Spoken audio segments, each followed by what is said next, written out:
Superheroes are a rampant part of our current reality, probably because they bring about a fantasy and hope in our otherwise desolate-seeming world. But that does not necessarily mean that all superheroes that exist deserve their place in pop culture. The sheer volume of superheroes flooding media automatically ensures the existence of a few bad ones. Today we'll be discussing the worst superheroes of all time. Stick around to see who makes it to the dreaded number 1 spot. At number 11, we have Leatherboy. All that one would want to know about Leatherboy is encapsulated in his name itself. Despite what the name may suggest, Leatherboy does not create leather of thin air, nor can he manipulate it. In fact, the notorious Leatherboy has little to no skill and no powers at all. The superhero who acts as an antagonist to Squirrel Girl in the Marvel Comics is for the most part just there to portray offensive stereotypes. Of course, having no powers does not make you less of a superhero. Batman is a prime example of that. But if your sole power is to be a straight guy named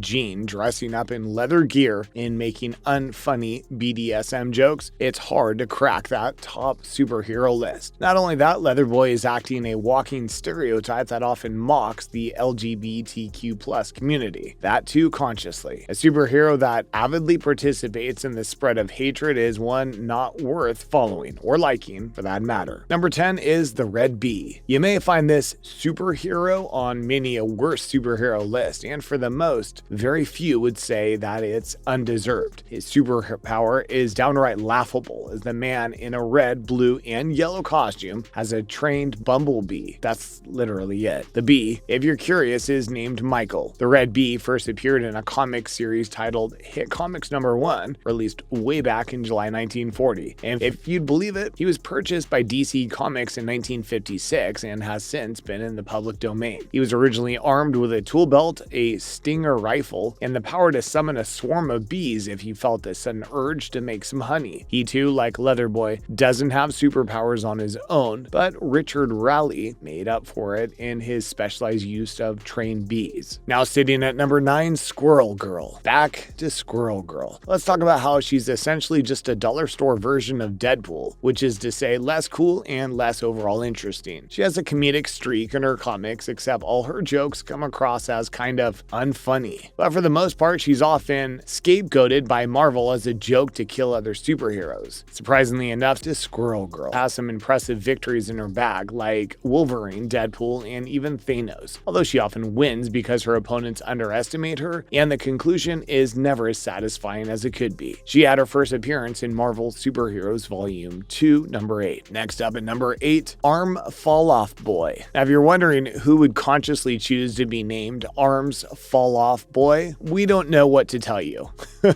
What we can tell you though is that this superpower is quite literally what it sounds like, and it proves to be an interesting visual. As the name suggests, Floyd Belkin can loosen up his limbs and then use them as arms and weapons. Belonging to the DC Comics verse, the superhero failed in his tryouts for the Legion of Superheroes. Arms Fall Off Boy was created by Gerald Jones and Kurt Swan and serves very little purpose in all the runs he's a part of. It'd be fair to say that although his skill set may be unique, it's not exactly very useful. Next, number 7, Doorman. On initial thought and character design, Doorman may appear incredibly cool to some. After all, his superpower is literally teleporting anyone to any place. But all his acquired coolness falls short when you're made privy to the fact that his teleporting ability restricts itself to a rigid condition. The Doorman can only teleport to the next room in a confined structure. So, for example, he may only be able to teleport from the bedroom to the living room and so on. It's hard to find a superhero-specific situation where that specific ability may be useful. As a neat party trick, sure, Doorman's kind of awesome, but no one would accuse the superhero of being a legitimate threat in battle. At number 6, Comet the Superhorse. Originally introduced as a pet to Superman's cousin and superhero herself, Supergirl, Comet is a pretty lame pet, as far as superhero pets are concerned at least. The horse is creepy above all, and that's a popular opinion. Known as a creepy stalker horse, Comet has actually watched Supergirl for years and actually has some kind of weird crush on her. We don't know about Krypton, but horses generally don't get crushes on people on Earth. Comet was actually a human at some point in his life, but was turned into a horse by a powerful god. Now, if you want to be even more creeped out by Comet's presence in the Supergirl comics, let us tell you that there's a point where Supergirl Supergirl reciprocates these feelings for a horse. Number 5 on our list is Star Fox Eros. Moving on, let's talk about Star Fox. Yes, the superhero MCU has recently been introduced in the form of an Eternals post-credit scene. The red-haired brother of Thanos actually has a relatively problematic background in the comics, so let's hope MCU chooses to take the character in a less Casanova direction. In the comics, Star Fox, or Eros, is notoriously a ladies' man. His superpower is relatively ridiculous, as he has the ability to spark pleasure in anyone's brain. And in the comics, his power was very often abused in the form of him seducing women and manipulating them. Now at number 4 is Aquaman. Here's an interesting addition to the list, for Jason Momoa plays the character to coolness, but the truth and facts remain the same. Aquaman is a pretty lame superhero. Even as a part of the Justice League, he was mostly played for laughs, especially among the likes of Wonder Woman, Superman, and Batman. If you think about it, his only superpower is talking to fish. Jason Momoa breathed new life into the character and made him genuinely cool, and back in the golden age of comic books, it was somewhat cool to be a doctor to fish, but now his superpowers are just an echo of an outdated past, one that should not have the kind of impact he does. Next up is number 3, Krypto the Superdog. On the subject of lame pets associated with the heroes from Krypton, Krypto the Superdog definitely ranks high on this list. Dogs really don't need to be elevated, but many clearly disagreed. Krypto's past involves him being sent to Earth by Jor-El as an experiment for Superman going forward. On Krypton, he served as Superman's pet puppy, and once he landed on Earth, he grew into a dog who has similar abilities as Superman. He was adopted by a family who thinks he's a normal Labrador, but the truth is far more sensational, of course. Someone on Cartoon Network even okayed the creation of a whole show based on a superpowered dog, courtesy of Warner Brothers. Out of this list of lame and straight up awful superheroes, Krypto is the only one who got 39 whole episodes of a TV show based on him. Now sitting at number 2, Matter Eater Lad. Again, a superhero who is a perfect description of his name. Matter Eater consumes, and by consume we mean he eats whatever's in his path. He's an alien, of course, from a planet whose species has evolved over generations to be able to eat absolutely anything as a survival need. Matter Eater became a superhero by coming to Earth to join the Legion of Superheroes, with nothing but his ability to consume all matter orally as the only trick in his proverbial bag. He lives up to his name and acts as a bit of comic relief when things go awry by eating anything that's put in his path. Again, this ability is impressive in the sense that it's a great, almost unbeatable party trick, but when we talk about legit superhero versus supervillain battles, it's identifiably and obviously pretty stupid. And at number 1, we have Dog Welder. Technically more of a weirdo than a superhero, Dog Welder might be the most viscerally cruel superpowered individual on this list. His superpower, or super skill, if we may call it that, is basically just welding dead dogs to baddies' faces. He wears a silver welder suit and was introduced as part of a demented crew called Section. As unique as his skill set is, it may just be what these bad guys need to not commit heinous crimes again. Welder, part of the DC universe, is also never given dialogue, perhaps to empathize his brutal nature, or just to let his axe, which is welding dead canines on the faces of individuals, do the talking for him. As far as bad superheroes go, Dog Welder ranks as one of the worst, if not the worst, because he serves absolutely no real purpose besides being eccentric and mildly terrifying. That's all for this video. Thanks for watching. If you enjoyed the video, be sure to leave a like and leave a comment down below. Subscribe to the channel, turn on notifications to get notified every time we post a new video.